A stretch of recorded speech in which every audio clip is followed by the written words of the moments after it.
सुप्रभात छात्रों।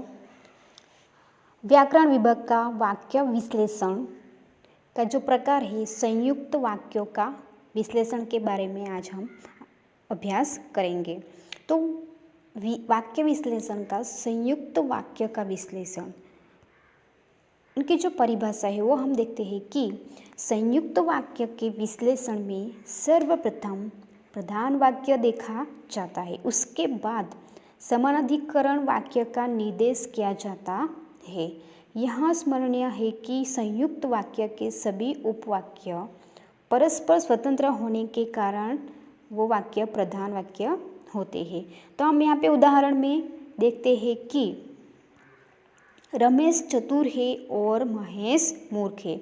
तो ये दो वाक्य है, रमेश चतुर है और महेश मूर्ख है। उसमें हम विश्लेषण करते हैं वाक्य का कि रमेश चतुर है, तो वो प्रधान उपवाक्य यहाँ पे बना है।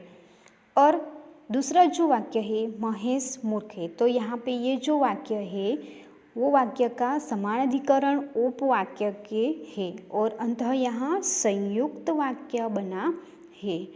उदाहरण 2 में देखा जाए तो वर्षा बंद हो गई, आकाश साफ हो गया और चांद निकल आया, जिसकी चांदनी सारे परिवेश को अवलोकित करने लगी। अब ये जो वाक्य है उनका हम विश्लेषण करते हैं कि वर्षा बंद हो गई ये प्रधान उपवाक्य है, आकाश साफ हो गया ये वाक्य का समानाधिकरण उपवाक्य बना है और चांद निकल आया ये वाक्य का समानाधिकरण का स्वतंत्र उपवाक्य यहाँ पे बना है।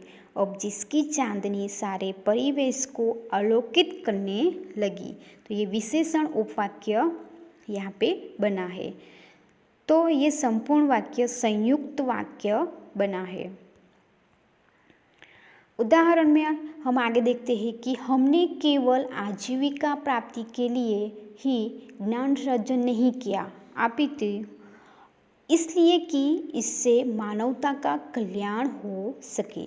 तो ये जो उदाहरण है उनमें भी हम उनका उपवाक्य, समानाधिकरण उपवाक्य और संयुक्त वाक्य में यहाँ पे विभाजित किया है। तो हमने केवल आजीविका प्राप्ति के लिए ही ज्ञान सर्जन नहीं किया, तो ये प्रधान उपवाक्य बना है, अपितु इसलिए कि ज्ञान सर्जन किया ये वाक्य का समानाधिकरण उपवाक्य बना है, इससे मानवता का कल्याण हो सके। तो ये जो क्रिया विशेषण उपवाक्य है, तो वाक्य क में ज्ञान सर्जन क्रिया की विशेषता बताता है, क्रिया की विशेषता बताता है, अतः यहाँ संपूर्ण वाक्य है वो संयुक्त वाक्य बना है। अभी हम यहाँ पे सारणी विश्लेषण द्वारा ये जो वाक्य है उन वाक्यों को हम सारणी के द्वारा यहाँ पे समझ सकते हैं। तो हम देखते हैं कि संयुक्त वाक्य का वाक्य विश्लेषण सारणी पद्धति से भी किया जाता है। यहाँ पूर्व में दिए गए संयुक्त वाक्य उदाहरण 2 का सारणी रूप में इस प्रकार विश्लेषण किया जा सकता है।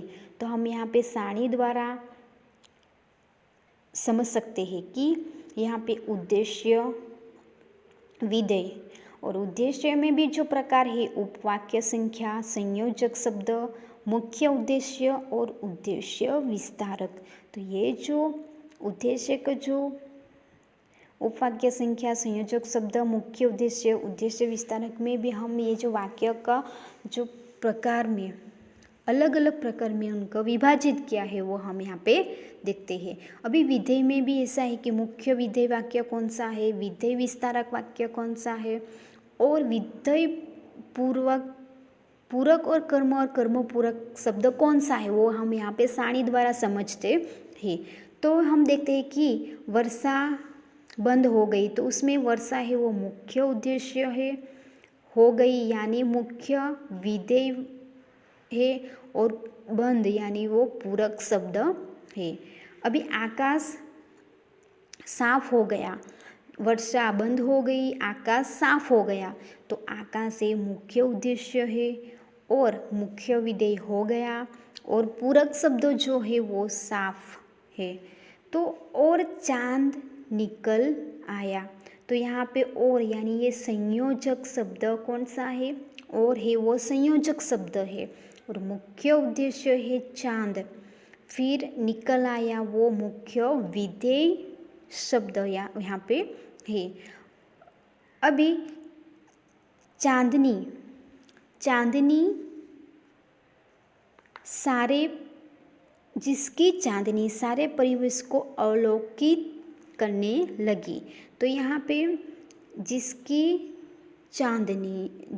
चांदनी सारे परिवेश को अवलोकित करने लगी। तो ये जो वाक्य है उनको भी यहाँ पे विश्लेषण किया गया है कि चांदनी यानी मुख्य उद्देश्य है, जिसकी यानी उद्देश्य विस्तारक है, और करने लगी ये मुख्य विधेय है, और विधेय विस्तारक में अवलोकित, और विधेय पूर्वक में परिवेश को ये कर्म है, और कर्म पूरक सारे। तो यहाँ पे ये जो वाक्य है कि वर्षा बंद हो गई, आकाश साफ हो गया और चांद निकल आया, जिसकी चांदनी सारे परिवेश को अवलोकित करने लगी। तो ये जो वाक्य है उनको उद्देश्य और विधेय में विश्लेषण किया गया है कि उनका उपवाक्य संख्या यहाँ पे 4 बताए गए। 4 में विश्लेषण किया गया है संयोजक शब्द, मुख्य उद्देश्य विस्तारक, मुख्य विधेय, विधेय विस्तारक, पूरक, कर्म और कर्म पूरक में। तो विशेष में हम देखा जाए तो वाक्य विश्लेषण के लिए प्रत्येक वाक्य में संज्ञा, उपनाम, सर्वनाम, उपवाक्य, विशेषण उपवाक्य, क्रिया विशेषण उपवाक्य तथा समान अधिकरण उपवाक्य का ज्ञान अपेक्षित है। मिश्र वाक्य तथा संयुक्त वाक्य का विश्लेषण सारणी अथवा साधारण विधि से भी किया जा सकता है, परंतु साधारण वाक्यों का यह वाक्य विश्लेषण केवल विस्तृत वाक्य विश्लेषण विधि से ही किया जाता है। तो यहाँ पे आज हमने संयुक्त वाक्य का विश्लेषण के बारे में आज हमने अभ्यास किया। तो यहाँ पे ये जो वाक्य है उनका 8वीं कक्षा के छात्रों को अभ्यास भी करना है, समझना है, और जो वाक्य है उनके ये सारणी विश्लेषण में जिस तरह विभाजित किया है उस तरह ये जो वाक्य है उनको सारणी विश्लेषण द्वारा अपनी नोटबुक में लिखना है। Thank you.